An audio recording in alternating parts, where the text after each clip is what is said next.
भक्तों, क्या आपका शत्रु आपसे ज्यादा ताकतवर है? क्या तुम्हारा शत्रु के पास ऐसी शक्तियां और सिद्धियां हैं जो आपको बेवजह परेशान करता रहता है, आपको दुख देता रहता है और योजनाएं बनाता रहता है कि किस प्रकार से आपको नुकसान पहुंचाया जाए? आपके पूरे घर परिवार में उसने तबाही मचाकर रख दी है। तो प्यारे दोस्तों, आप सही वीडियो पर आए हैं। अगर आप अपने शत्रु से छुटकारा पाना चाहते हैं किंतु आपको कोई भी हल नहीं मिल रहा, ना ही शत्रु से छुटकारा मिल रहा, लेकिन आपका शत्रु वह दिन प्रतिदिन आपको अपनी साजिश के जाल में फंसाए जा रहा है, उसने आपका जीना दुर्लभ कर दिया है और आपको हमेशा डर बना रहता है कहीं शत्रु हमारे परिवार पर इस प्रकार का कोई अटैक न कर दे, हमला न कर दे, या फिर बुरे लोगों के साथ मिलकर हमें जान से ना मार दे, और आप शत्रु के भैंस से कोई भी काम नहीं कर पाते जो आपके लिए लाभकारी है। शत्रु के डर से चुपके से रास्ता बदलकर निकल जाते हो, तो आज से आप ये सब करना बंद कर दो, क्योंकि आज हम आपको भगवान विष्णु के अवतार नरसिंह भगवान का एक ऐसा महाघातक और महाविनाशकारी शत्रुनाश मंत्र आपको बताने जा रहे हैं, जिसके 108 बार श्रवण करने मात्र से आपका शत्रु बर्बाद हो जाएगा और देखते ही देखते वह खटिया में सड़ने लगेगा, और जब उसकी गलती का एहसास होगा तो है आपके घर आकर हाथ जोड़कर आपसे माफी मांगेगा। ऐसी शक्ति है महाघातक शत्रु नाशक नरसिंह मंत्र में। आप निश्चिंत होकर के इस मंत्र को पूरी सच्ची श्रद्धा से श्रवण करें। अगले ही दिन आपको रिजल्ट देखने को मिलेगा कि आपका शत्रु आपके सामने हाथ जोड़कर भीख मांगता हुआ नजर आएगा। तो चलिए भक्तों, मंत्र श्रवण कर लेते हैं। वीडियो को लाइक नहीं किया है तो वीडियो को लाइक कर दीजिए। इसी प्रकार की वीडियो के लिए चैनल को सब्सक्राइब जरूर करिए। कमेंट में जय नरसिंह देव, जय विष्णु भगवान जरूर लिखें। तो चलिए मंत्र श्रवण कर लेते हैं। ओम उग्रम उग्रम महाविष्णु सकलाधारं सर्वोत्तममुखं नृसिंह भीषणं भद्रं मृत्युं मृत्युं नमाम्यहं स्वाहा। ओम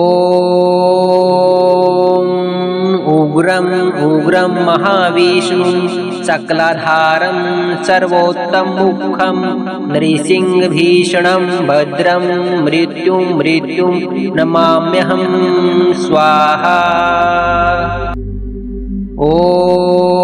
ओम उग्रम उग्रम महाविष्णु सकलाधारं सर्वोत्तममुखं नृसिंह भीषणं भद्रं मृत्युं मृत्युं नमाम्यहं स्वाहा।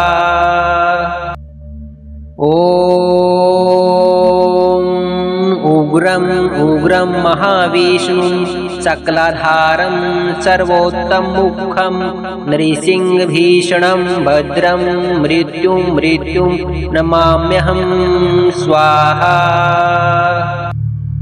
ओम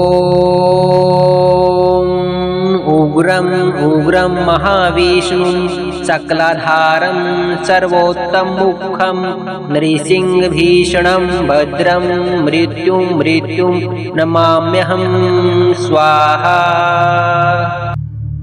ओम उग्रम उग्रम महाविष्णु सकलाधारं सर्वोत्तममुखं नृसिंह भीषणं भद्रं मृत्युं मृत्युं नमाम्यहं स्वाहा। ओम उग्रम उग्रम महाविष्णु सकलाधारं सर्वोत्तममुखं नृसिंह भीषणं भद्रं मृत्युं मृत्युं नमाम्यहं स्वाहा। ओम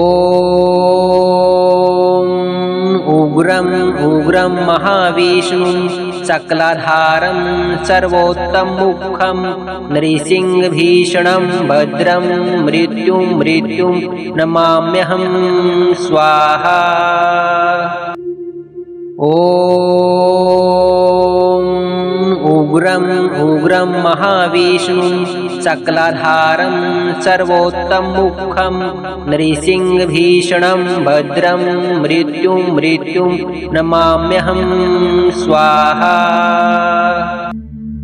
ओम उग्रम् उग्रं महाविष्णुं सकलाधारं सर्वोत्तममुखं नृसिंहभीषणं भद्रं मृत्युं मृत्युं नमाम्यहं स्वाहा। ॐ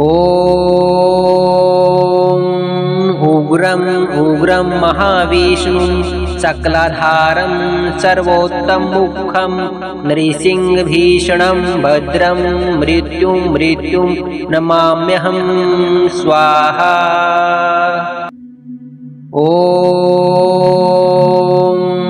उग्रम् उग्रं महाविष्णुं सकलाधारं सर्वोत्तममुखं नृसिंहभीषणं भद्रं मृत्युं मृत्युं नमाम्यहं स्वाहा।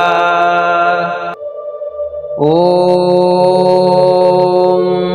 उग्रम् उग्रं महाविष्णुं सकलाधारं सर्वोत्तममुखं नृसिंहभीषणं भद्रं मृत्युं मृत्युं नमाम्यहं स्वाहा। ॐ उग्रम् उग्रं महाविष्णुं सकलाधारं सर्वोत्तममुखं नृसिंहभीषणं भद्रं मृत्युं मृत्युं नमाम्यहं स्वाहा। ॐ उग्रम् उग्रं महाविष्णुं सकलाधारं सर्वोत्तममुखं नृसिंहभीषणं भद्रं मृत्युं मृत्युं नमाम्यहं स्वाहा। ॐ उग्रम् उग्रं महाविष्णुं सकलाधारं सर्वोत्तममुखं नृसिंहभीषणं भद्रं मृत्युं मृत्युं नमाम्यहं स्वाहा। ॐ